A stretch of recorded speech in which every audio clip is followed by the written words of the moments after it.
মেয়েরা বেইমান না, বেইমান তো ছেলেরা। আরে ভাই, তোমরা তো 12টা নারীতে আসক্ত, আর কিভাবে তুমি মেয়েদেরকে বেইমান বলো?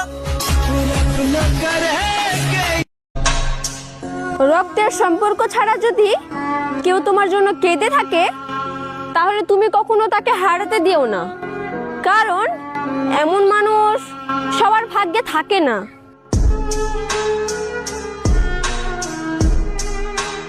কিসের ভালোবাসা? এই দুনিয়া মিথ্যা মোহমায়াতে ভরা। যে বলেছিল আমাকে ছাড়া বাঁচবে না, আজ তারও দুটো বাচ্চা আমাকে ছাড়া।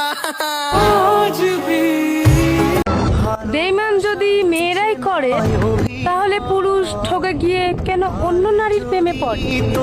পুরুষ তুমি ধন্য, একটা নারীকে খারাপ বলে আরেকটা নারীর প্রেমে পড়ার জন্য।